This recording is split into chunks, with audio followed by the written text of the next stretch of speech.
My dear students, we have been scattered from each other for a long period of time for the cause of COVID-19.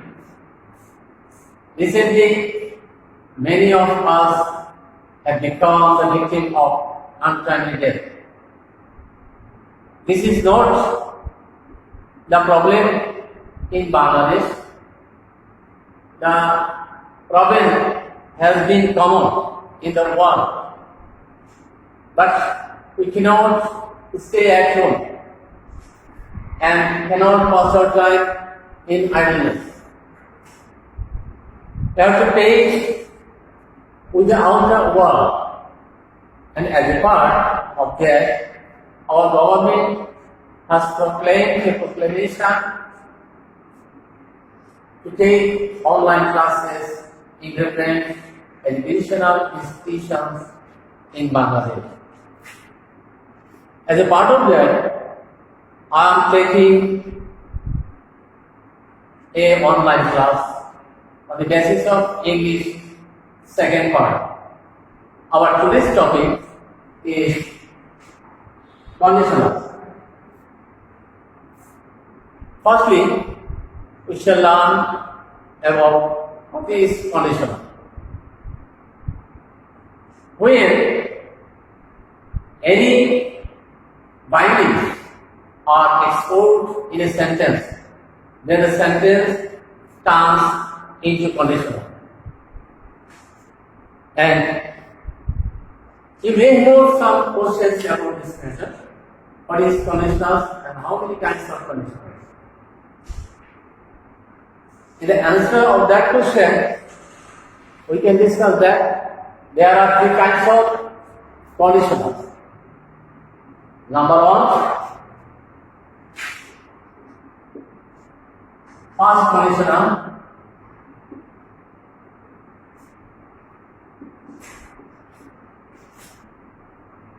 Number two,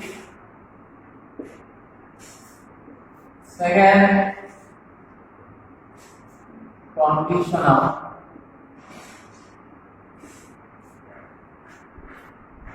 Number three, third conditional.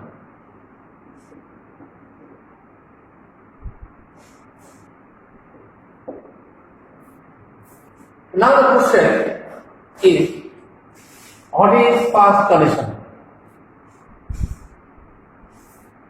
If any binding is exposed at the beginning of a sentence with if, then the sentence turns into past conditional. The example of past conditional is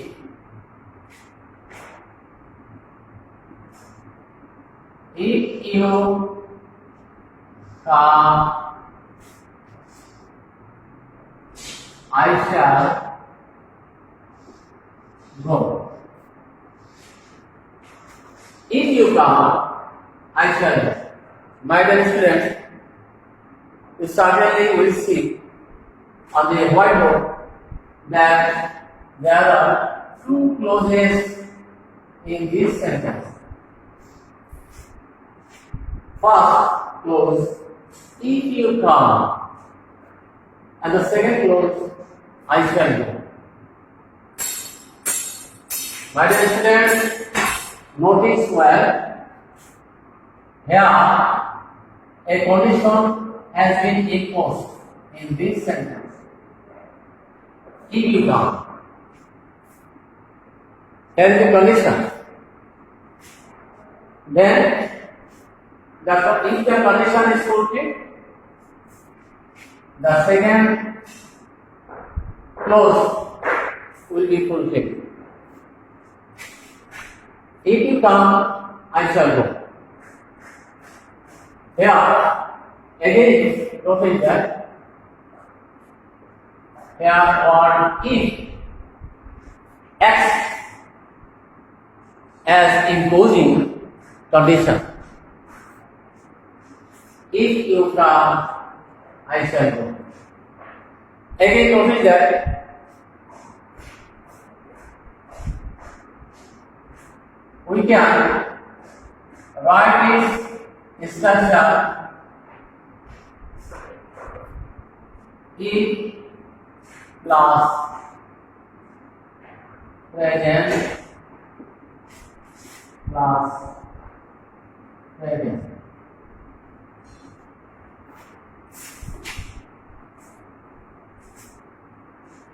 If plus present of the future.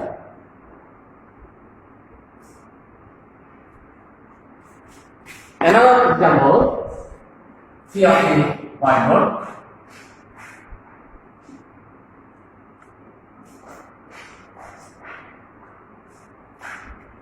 If you help me,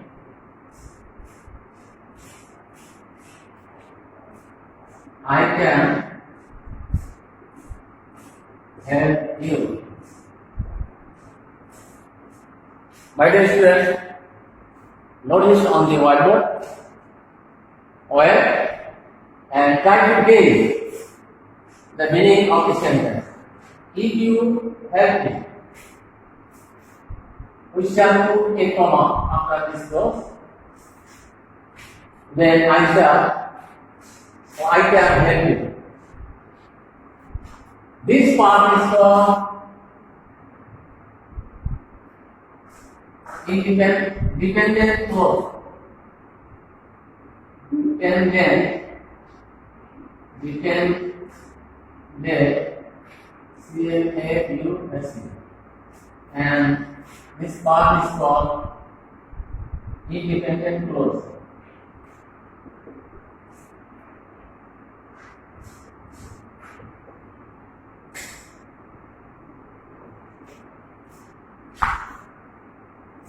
If you help me, this part is dependent clause.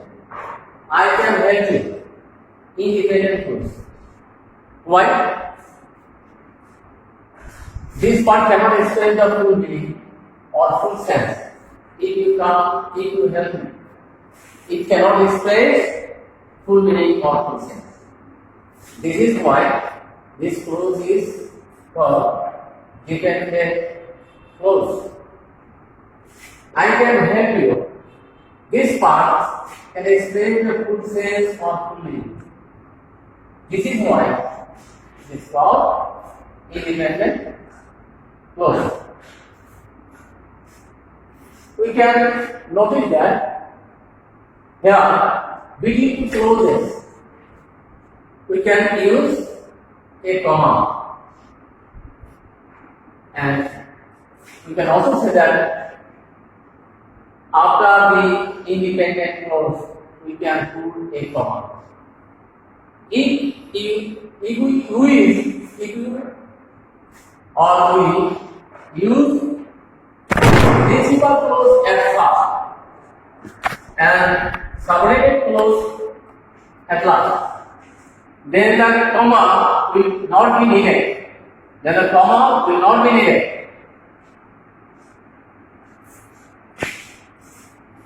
We shall go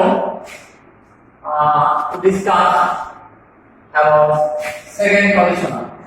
Number 2. Second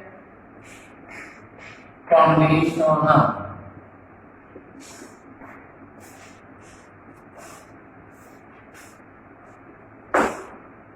Structure, we shall learn first. What is the structure of second conditional? See on the whiteboard, dear student.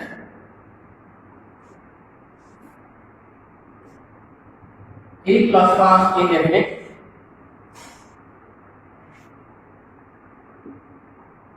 if plus past indefinite,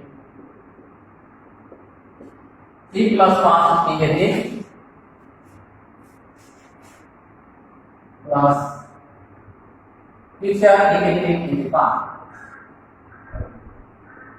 Future indefinite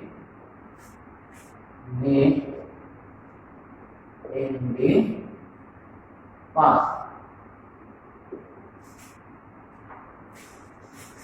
This is extension of second condition. If plus past indefinite plus future indefinite in the past. What is called future indefinite in the past? When the simple future becomes past, then the conditional is called, then the clause is called future indefinite in the past. How can we form it?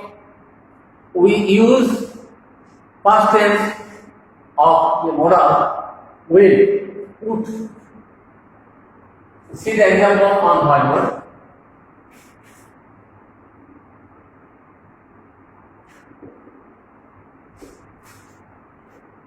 If you came, I would go. If you came, I would go. My dear students, notice on the whiteboard.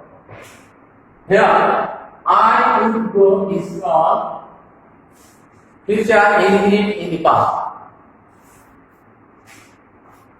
Here, notice that the modal will has turned into would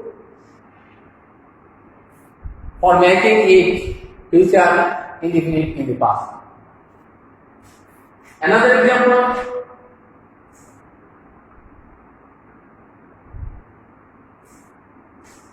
If he told me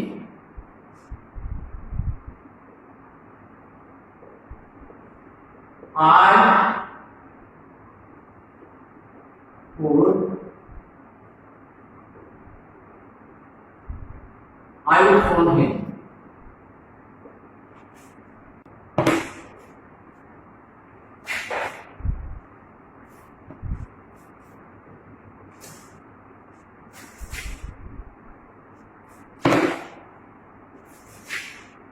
Number 3, convey convention. We shall know the structure firstly of third conditional. Here the structure.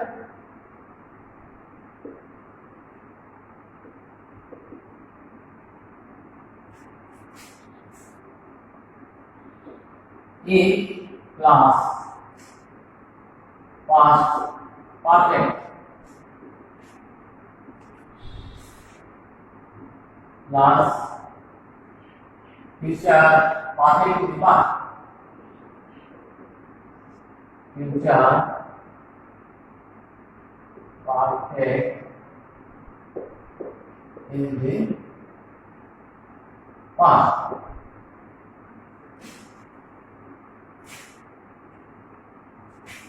Example.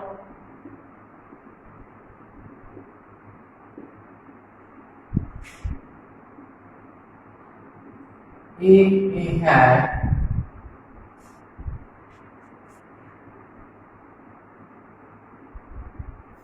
fondly I would have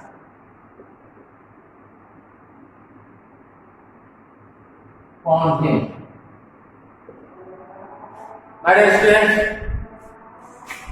look on the whiteboard and try to get the meaning of the two clauses.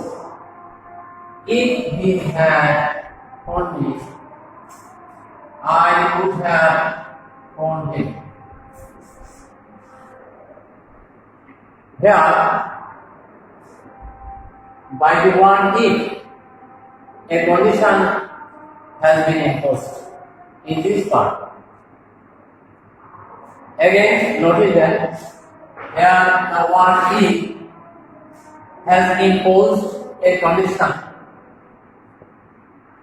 in this sentence or in this clause. My dear students, look on the whiteboard. Here are two clauses. If he had phoned me, I would have phoned him. Here, by the word if, a condition has been imposed. And this is why this part of the sentence is called dependent clause.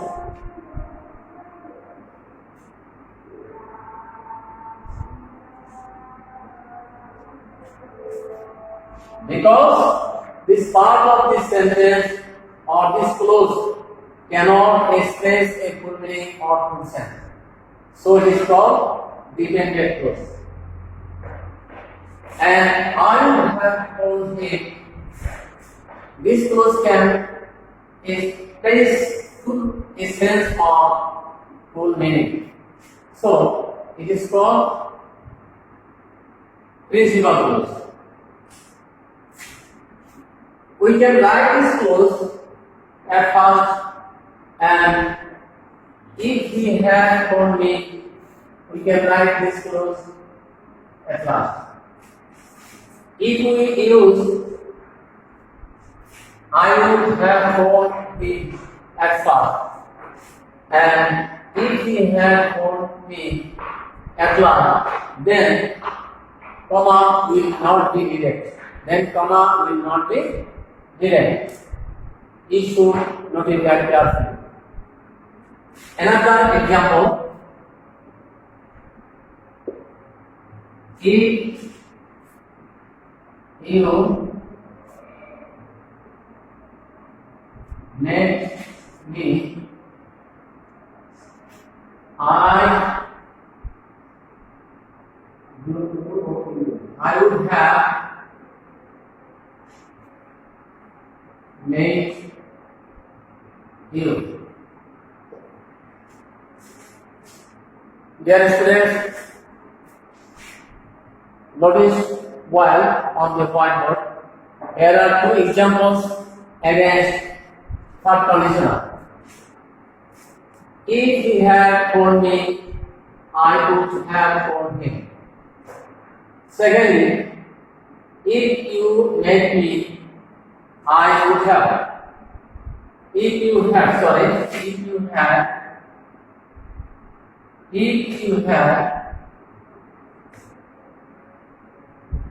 had met me, I would have met you. We knew, my dear students, three conditionals. In the meantime, first conditional, second conditional, and third conditional.